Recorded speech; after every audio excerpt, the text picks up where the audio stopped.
Okay, let's unpack this. We're diving into a topic that's really top of mind right now for tech leaders, for governments. Yeah, absolutely. The big one, AI dominance, specifically the U.S. versus China. Exactly. And our sources for this deep dive, they really focus on some pretty stark warnings coming from Palantir CEO Alex Karp. Gives us a very direct view on the stakes. And our mission today really is to pull out the key takeaways from these reports. We need to understand Karp's specific worries, Put them in context. What's the U.S. doing? How is China responding? and what are other heavyweights in the tech world saying? Plus, where does Palantir itself fit? And crucially, why does this all matter for you? Trying to make sense of this whole landscape. Yeah, and Karp, he doesn't really hold back, does he? The core message from these sources, especially those recent CNBC comments, it's pretty blunt. It really is. He frames this whole U.S.-China AI thing not as like a friendly competition. No collaborative effort here. Not at all. It's much more absolute. The central warning, it seems, is that this is a zero-sum game. Full stop. And he has that direct quote, right? Either we win or China will win. Pretty clear. Crystal clear. No ambiguity there. And he sees AI itself, just the technology, as incredibly powerful, even dangerous. Capable of amazing things, but also significant harm. Exactly. So for him, who controls the most advanced AI becomes the paramount issue because of those potential consequences. It's all about who holds that power. So if it's winner take all, then the urgency for the U.S. to be that winner, that's central to his whole argument. Absolutely. Which leads to the next point. Yeah. What does he think the U.S. should actually do about it? Yeah, what's the strategy he's pushing for? Well, he's calling for a really unified, fast approach. An all-country effort is the term he uses. Basically, everyone pulling together to accelerate development of more advanced AI systems. And the key word there seems to be speed.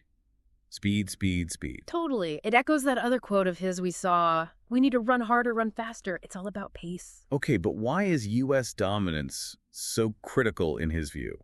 What's at stake beyond just being first? Well, it's twofold, really. Economic prosperity and national security.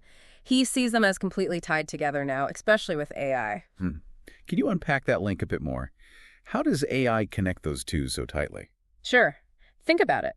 Leading in AI fuels innovation, boosts the economy, lets you set tech standards globally. That's the economic side. Right.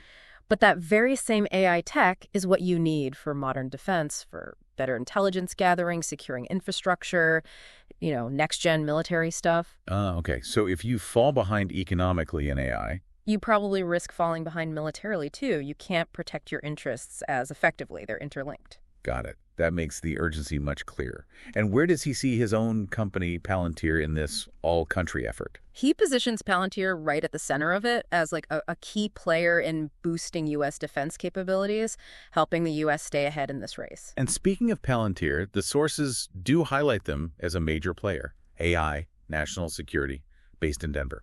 Definitely. And their stock performance kind of reflects that, doesn't it? Yeah, the numbers are pretty striking. Up 74% so far in 2025, and what was it, over 430% in the past year. Incredible. And that surge is directly linked in the sources to big government contracts and just this huge interest in their AI services for defense and intelligence. And Karp apparently explains this success by saying Palantir has this unique approach, combining deep expertise in the field with really fast adaptation to new tech. Right. And he also had some thoughts on the wider Western approach, didn't he? Something about Europe. Yeah, basically saying that allies, especially in Europe, are going to have to learn from us, meaning the U.S., on how to handle this tech race. Interesting take. Now, of course, with that high profile and the government ties, Palantir hasn't avoided scrutiny. The sources mention that, too. That's a really important piece of the picture, and yeah, the sources cover it.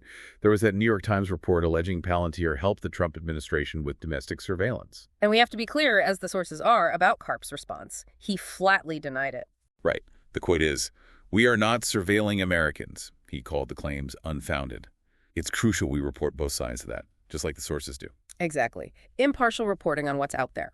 And at the same time, despite that kind of scrutiny, Palantir's government work has clearly grown. The sources confirm that. Yeah. They cite specific numbers. Yeah. A $795 million DoD contract, another $113 million in other deals. So the business with the government is expanding. But then there's this interesting wrinkle, also from the sources. Palantir stock actually dipped 8% recently on a Thursday. Oh, yeah. Why was that? Get this. It was specifically linked to Republican concerns about Palantir's past contracts under the Trump administration. Wow. So even as they're winning new big contracts, political sentiment about old ones can still hit their stock price. That shows you how tangled up this all is, doesn't it? It really does. Okay, stepping back to that bigger picture again. Karp's warnings about this AI race, they're not happening in a vacuum. Definitely not. The sources detail this growing anxiety in Washington, among U.S. tech leaders too, about how fast China is moving. It's not just AI either, is it? It's related tech too. Right. Quantum computing comes up, and especially semiconductors. Those chips are the absolute foundation for advanced AI. China's progress there is a big focus. And the U.S. government has definitely reacted. The sources lay out the actions taken, export controls, sanctions. All aimed at slowing China down in these critical areas. We saw it clearly in 2022, didn't we? Yeah, the tighter rules on selling advanced AI chips, the manufacturing tools, basically blocking companies like NVIDIA from sending their best stuff to China. And those rules, started under Biden, were then expanded under Trump, the sources note. They even affect U.S. citizens now. How so? They basically bar U.S. citizens from working with certain Chinese firms in AI and chips without getting special permission. So pretty comprehensive restrictions. Yeah. But how's China responding? Are they just accepting it? Well, that's where it gets really interesting. The sources suggest China is actively pushing back, trying to defy these limits. Yeah, there was that surprising moment in 2023, right? With Huawei. Exactly. Huawei unveiling a smartphone with a domestically made 7-nanometer chip. And a 7-nanometer chip, that's pretty advanced tech, isn't it? Especially considering the sanctions. It really is. It kind of shocked analysts because it suggested China could produce these advanced chips despite U.S. efforts to block the technology. It was a big signal. China's semiconductor ambitions are alive and kicking. They're finding ways around the restrictions. So this feeds into their wider strategy then. What else are they doing? They're pouring money into their own AI startups, homegrown companies, and really accelerating efforts to localize their tech stack. Localize, meaning? Meaning building their own versions of everything, reducing their reliance on U.S. technology across the board, building it themselves. Okay, makes sense.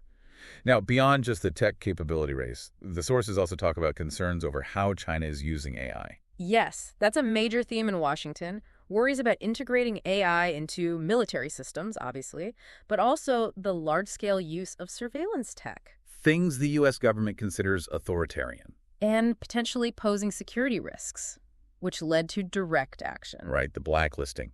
Sources mention several Chinese firms got put on that list back in 2021. Yeah. Companies tied to military AI. Yeah, big names like SenseTime, iFlyTech.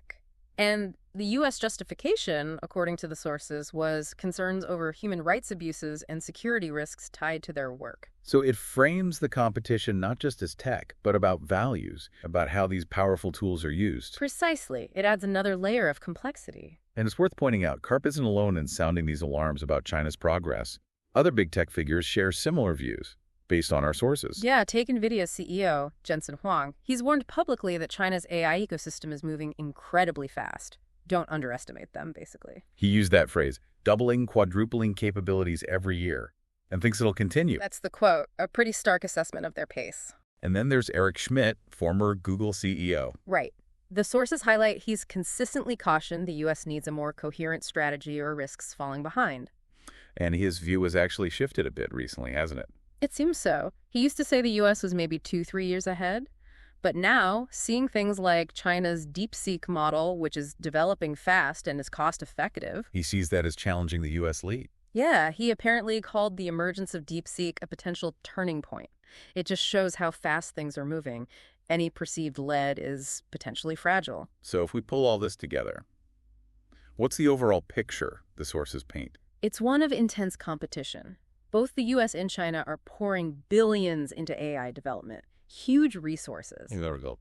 The divide seems to be getting deeper, the sources suggest, and the competition itself feels more dangerous, more high stakes. Which brings us right back to Karp's initial point, doesn't it? That this race will have a clear winner. Exactly. It reflects that underlying fear running through these reports, that this AI rivalry isn't just about economic leadership anymore. It could actually reshape the global political order for decades. That seems to be the ultimate concern. The technology is transformative, and the stakes feel almost existential for both nations. So wrapping this up, what does this all mean for you, the listener? We've gone through the sources, unpacked Alex Karp's really strong warnings about this AI race winner-take-all, he says. We looked at the strategies, the U.S. actions, China's pushback, Palantir's role, and the controversies around it. And we heard from other tech leaders like Huang and Schmidt who echo those concerns about China's speed and resilience.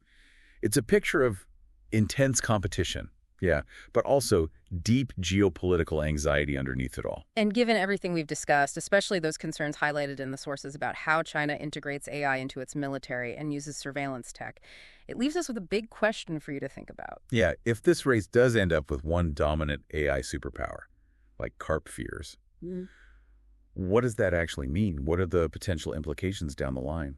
Not just for, global stability or international relations, but maybe even for things closer to home, like individual privacy, basic freedoms, all around the world, something to really mull over.